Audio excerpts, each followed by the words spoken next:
Hi, everyone. It's great to be performing for HackPSU this year. I actually participated in HackPSU a couple years back. Based on that experience, I think that a better name for it would be Hack Your Resume, because that's what 90% of you are here for. You're just trying to get as many bullets as you can under the experience section. And I get it. That's why I was doing Hack back when I was a freshman. Of course, I also did it so I could feel better about myself, feel like I was doing something impressive. Turns out that backfired. As it turns out, being around a lot of really impressive people making cool projects while you just sort of eat free food and go to lectures about blockchain doesn't feed the ego like you might think it does. Yeah, I did have a good time at HackPSU, although that statement seems to be undermined a little bit by the fact that I've gone from participant to clown. It is a good experience, though. It's a good experience. You get the opportunity to learn that you can think less of yourself, which is good. One of the hardest parts about a hackathon is coming up with a good project idea. And in case anyone is still looking for ideas, I thought of some that you can feel free to implement yourself. No credit needed or wanted. Firstly, I think it would be very practical and potentially lucrative to develop a virus that can disable the microchips in the vaccines. So first of all, hopefully the Bill and Melinda Gates Foundation is not a sponsor of this event. Obviously, I think the vaccines are safe, although I think we do need to go easier on anti-vaxxers. Let me be clear, though, I'm talking about the OG anti-vaxxers. Yeah, the parents who let their kids get smallpox before it was cool. I think I get where they're coming from. Like, they just want to raise their kids organic. That makes total sense to me. If I don't want pesticides on my vegetables, why would I want them in my kid? Makes sense. Another idea I have is that you could write a program that invests your money automatically based on Elon Musk tweets alone. No other info. It just searches for any possible stock connection to every tweet and puts all the money there. Yeah. A lot of people love Elon. SpaceX just had an exciting event where a rocket landed itself. Fortunately, it did blow up immediately afterwards. Some people still think it's a great achievement anyway. Personally, I feel like not blowing up after landing is a pretty crucial part of the process. I mean, the Hindenburg both landed and blew up. No one was celebrating that. Still, Elon has a serious hype train behind him for some reason. He's the richest man in the world now. I didn't see that one coming. Speaking of which, I'm a big supporter of wealth redistribution. In fact, I'm a supporter of redistributing everything. If someone has a surplus of something, it should go to those who have a deficit. Everything should be balanced, as all things should be. And these aren't just empty words, okay? I redistribute what I can. It just so happens that my greatest surplus is sadness. And on a totally unrelated note, I spent this Valentine's Day shopping for groceries at Walmart, alone, obviously. Side note, Walmart, not the best place to buy groceries. In fact, there are entire stores devoted entirely to that task. But on this occasion, I thought, if I'm alone on Valentine's Day, I certainly don't deserve the love you find in the aisles of Giant. This joke brought to you by Giant. Anyway, I was in line to check out at Walmart on Valentine's Day. About to put, my $100 of food on the belt when I noticed the guy behind me in line only had a bunch of roses. He had the audacity to come into the capital of sadness on Valentine's Day to buy 3 roses. Didn't even get a cart, the cocky bastard. So now a normal person would have just let this guy check out first. But as a noble warrior for social justice, I made him watch all 32 items I purchased get rung up one by one. I even grabbed a couple packs of gum and some Skittles just because. Oh, and you best believe that I brought my own bag so that the bagging process could be as clunky and awkward as possible. So I made him wait. Just got to distribute the sadness a little bit. I think it's only fair. So this past year of isolation has not been kind to my romantic life. Although to be fair, the preceding 20 years of interpersonal incompetence wasn't working out so well anyway. I've gotten so desperate for connection that my mind conjures elaborate imaginings about any slight interaction I have. So for example, In one of my classes, we were assigned a group project. And while I had resigned myself to wait for the random assignment of my group, because I don't know anyone in the class, I got an email from a girl in the class who was cobbling together a group that basically said, hey, we've noticed you come to class. Want to join our group? That's all I needed, because despite the fact that I don't know what this girl looks like, I know what our kids' names are. So now, some people might argue that's really creepy. Anyway, another example is that I was at Giant the other day. Yeah, sponsored this joke too. And I ran into a woman in the organic food section. Yeah, they made a whole section for all the worst customers to congregate. Um, that way, all the white women and hipsters don't disturb the other shoppers with their loud complaints and speakerphone calls. Anyway, I apologize to this woman, which is the first thing I do whenever I make eye contact with someone. And she was actually doing something in the freezer door that I wanted to look at. So I decided to continue shopping and return later so that I could avoid all human interaction. And when I came back, she was still in the organic section. I know what you're all thinking. It's meant to be. Naturally, I turned around and quickly left the organic food section. Then, and you won't believe this, when I went to check out, who was there but this same woman? Yes, she was the cashier. She worked there. So clearly this wasn't all some, divine coincidence. So that's when I decided, that's when I stopped investing in this particular fantasy, because I decided to make it concrete. I got in contact with the wedding planner, and I'm thinking lilacs for the centerpieces, but I'll probably defer to her on that one. Anyway, that's all from me. Thanks.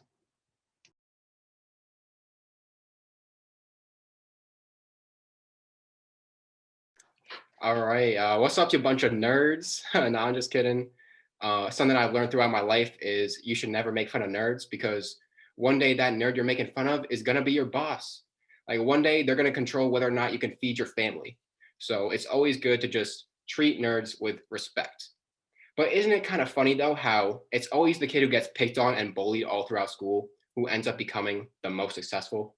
Like that's a real phenomenon that happens. And look, one day I want to become a father. And as a father, it's going to be my number one duty in life to set my child up for success. So pretty much what I'm saying here is I'm trying to get my kid bullied. Okay. So if anyone has any good ideas on how I can raise my kid so they'll be like an easy target for bullies at school, let me know. I mean, you guys probably all have some really good ideas for that, because you guys probably all got bullied because you guys are just, a bunch of nerds. So no, I'm just kidding. I'm done trashing you guys for today. All right. I shouldn't trash you guys. First of all, you guys did invite us to come here and talk to you. So thank you so much for that. We really appreciate it. But another reason why I don't want to trash you guys is because I'm a little bit scared of y'all. I'm not going to lie. I'm a little bit intimidated by you guys, because you could all hack me so easily, yo. Like I only use one password. It's the same one I've been using since I was 8 years old. So I would be an easy target. You'd be in my bank account within 10 minutes. There's no doubt about that. But yeah, I hear a lot of people nowadays, everyone's really big on cybersecurity these days, right? Like everyone's telling me, oh, you got to have this elaborate password. You got to have a VPN on your system when you're watching your porn, or like, Penn State, they actually made us all get that, two-factor authentication on our phones, which is honestly just annoying. Like, dude, I could understand why you would want to have a two-factor authentication for your bank account or like social security number and stuff. But having it for your Penn State account is just excessive, because like, dude, who's trying to hack my Penn State account, bro? Like, what is anyone going to do with that? What are they going to do? Log into Canvas and do my homework for me? Like, go ahead. Or even my bank account, because it's like my bank account, it really doesn't have that much money in it to begin with. So if someone's going to take the time to hack into my bank account, they need the money more than I do. They could just have it, yo. Like, honestly, I'm just not important enough to get hacked. So I'm not too worried about this whole cybersecurity stuff. Maybe I should be, though. I'm not like an expert on it, but you guys all are. So listen, as you do your little hack PSU thing this weekend, I hope you all have fun. But what I really hope is you're doing it for a purpose that's larger than yourself. Okay. Don't just learn how to hack so you could get easy scores off of little guys like me. All right. Go for the big bucks. I want one of you watching this right now to go on and hack the government. Let us know all the secrets they're keeping. All right, start a revolution. And speaking of revolutions, another person you could hack is Jeff Bezos. All right, take all this money and then redistribute the wealth like you're fucking Robin Hood. Okay, that's how you go down in the history textbooks right there. But don't hack me though. All right, please don't hack me. All right, I'm a nice guy. I like dogs. I have a family, so don't hack me. Okay, please guys, don't. Love you. Bye. I'm so happy to be here with you guys. I love doing my favorite thing, which is talking to myself, because that's all this is. It's a fancy, socially acceptable way for me to talk to myself for 5 minutes. I will say, this year was rough. This past year, we're coming up on the anniversary. It was a tough year, you guys. As a human being, pretty sucky, but as a depressed person, I kind of have to say it was pretty fucking awesome. As a depressed person, a lot of the time, you don't want to wear pants. I haven't worn pants in like 6 months, guys. I don't have to wear pants anymore. The jeans can't hurt us here. They can't hurt me anymore. You don't really have to like talk to people. You can, if you have trouble making eye contact, all this is me staring at myself, guys. That's all we have to do. They've made it so much easier. I will say though, I did not expect to be here this long. I did not expect to be in the pandemic this long, but we all should have seen it coming, really, because this is America. We were doomed for this from the start. I feel like my relationship with America right now is like a wealthy old relative. Like you're just kind of waiting for them to die so you can get what you deserve, and that's where I'm at right now. But yeah, like in the history books, we were doomed from the start. America was started by the Mayflower. These are the Puritans. These are people that thought 15th century England was too wild. They thought that they thought stonings were too lax of a punishment. And that's what we were founded on. It even makes me think back to like the 1918 flu. After the 1918 flu, when they got out, they had prohibition. Like, can you imagine that? Like, what evil person was like, I know you guys just survived a pandemic, but no more alcohol.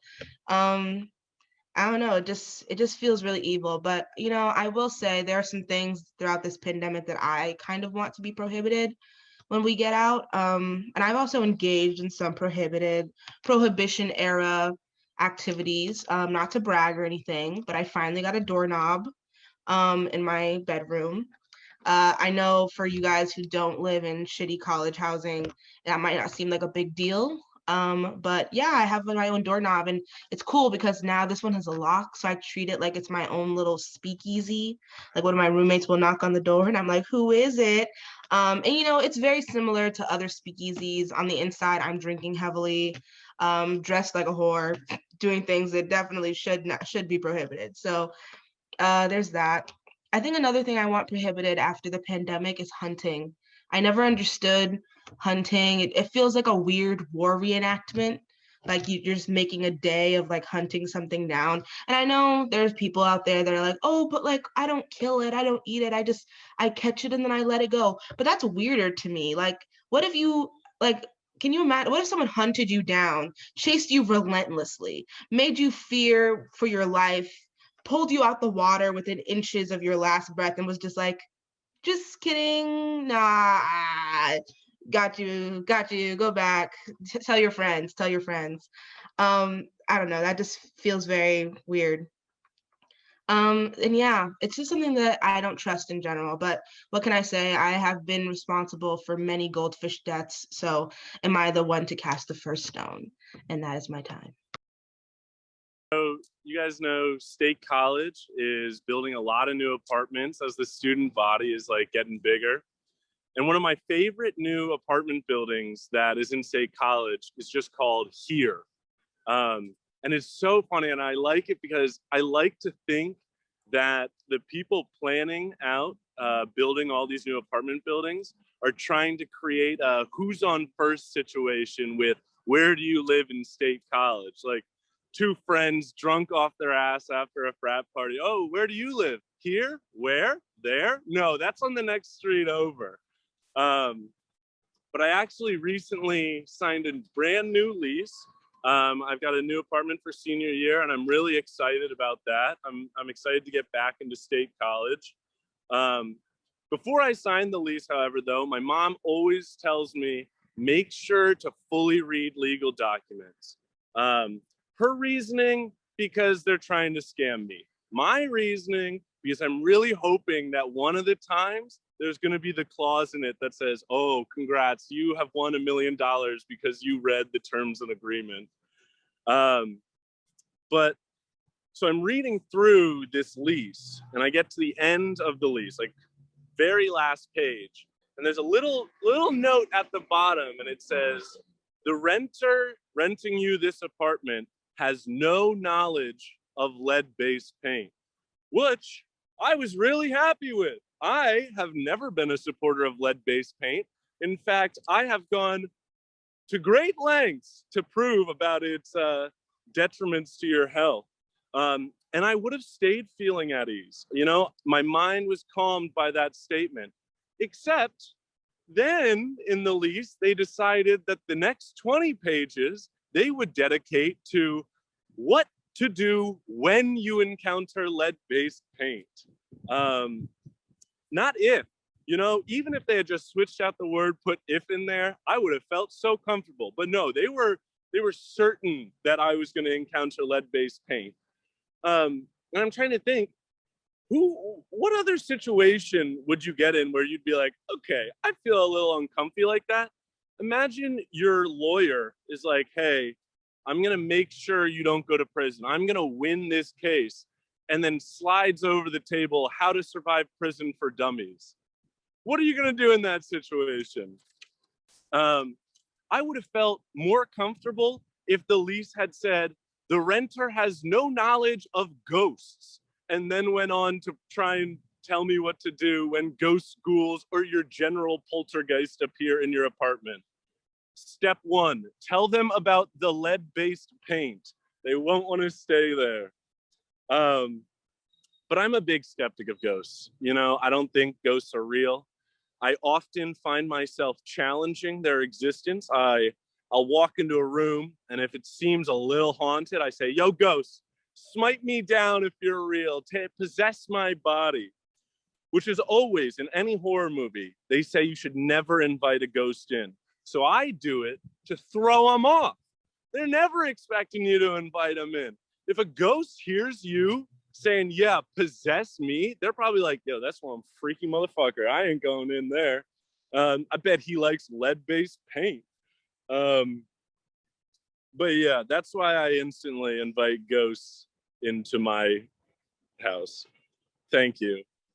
All right, so hey everyone, my name is Preston and I am a pastor's son. Not a lot of people know that about me because my mom only became a pastor within the past 2 years, so I'm not a typical like pastor son. I never had that rebellious phase, but I do like to compare myself to my mom because I sin a lot and she is a pastor. So I'm going to go through the 7 deadly sins here and just kind of compare myself with my mom just to see how we turn out. So the first one I want to talk about is lust. Now, if you can believe this, I don't talk to my parents about lust a lot, but last time I was home, me, my mom, my stepdad, Jeff, were watching TV together, and there was a commercial for Viagra, and my mom just out of nowhere decided to drop, you know, Jeff doesn't need a blue pill. It's like, all right, congrats on your consensual sex with your partner for 15 years. Like, as for me, though, I'm on Tinder, Bumble, and Hinge because I'm not lonely. And if my mom ever figured out what the phrase body count meant, she would be horrified. So that's it for lust for me. Gluttony, my mom is on a really strict diet. When she cheats on her diet, she'll say ridiculous stuff like, oh, you know, I'm not supposed to have carrots. But like, you know, I think I haven't eaten a carrot and I can't even remember the last time I had a carrot. So that's where I am. In comparison with me, not that long ago, I went to the corner store and got like four pints of Ben and Jerry's ice cream just for, you know, the next couple days. And the guy, the cashier, was making small talk with me. He said, looks like there's a lot of delicious moments in this bag. And I said, or thought to myself, I was like, there's only 4 delicious moments in this bag. I'm gonna house all of these in one sitting. Like, don't lie to yourself here. Don't lie to me. So that's gluttony. As for greed, before my mom was a pastor, she was actually a financial advisor for 20 years. So she really helped a lot of people out with their money. Meanwhile, I have a grandmother that really likes to give me money, and I don't want to say like I abuse that, but like I try and hide it a little bit, because every time I see my grandmother, I'm like, so you got the stuff. It's like a drug deal's going down, or like she palms me money like we're fixing like a boxing match or something like that. So greed is something that I definitely need to work on. Whereas my mom, like I said, her former career was actually helping people out with their money. So she's good there as well. Has another one on me. As for sloth, my mom doesn't really drink at all. When she does, she has like a glass of wine and like goes to bed at 8:30 because she's super duper wild. For me, I wish I had more time to tell this whole story, but one time I actually blacked out, as the kids do when you're in college. I blacked out and I woke up in the sheets halfway to Pittsburgh. So that was quite the experience. Maybe I'll tell that whole story some other time, but my mom does not know that story. So don't share this recording with her because she would be horrified. Envy. The only person that my mom is really jealous of is herself, because like she has a bad back now. She used to have like a good normal person back, but as she's gotten older, her back, she has like a bulging disc, and it's really given her trouble. So she's only jealous of herself. Meanwhile, every time for me with envy, every time one of my ex-girlfriends gets a new boyfriend or a new girlfriend, because there are 2 women in my life that have only dated women since they've dated me, which I'm not self-conscious about. Yeah, so every time they get a new partner, I die a little bit inside. So I definitely need to work on my jealousy, my envy as well. As for pride, as any good mother would be, she's proud of her son, me, for some reason. That's really all I can tell you about her pride. But for me, I'm just so prideful. Not that long ago, I tweeted out that I feel like if my house were on fire and my smoke detectors weren't working, I'd just be okay. I would survive, because like, it's a fire. Like, you're going to wake up, the heat, the smoke, like you're just going to wake up. You're going to get out in time and be fine, which is probably the most bad karma I have ever sent out into the world ever. So hubris and pride is really an issue for me. But I think the final one that I finally get her on is wrath, because like when I was a little kid, I had anger management issues, but I grew out of that by the time I was 12. Now I'm a pretty calm person. My mom, though, you do not want to get on her bad side. And I can tell you just this one story that'll prove that.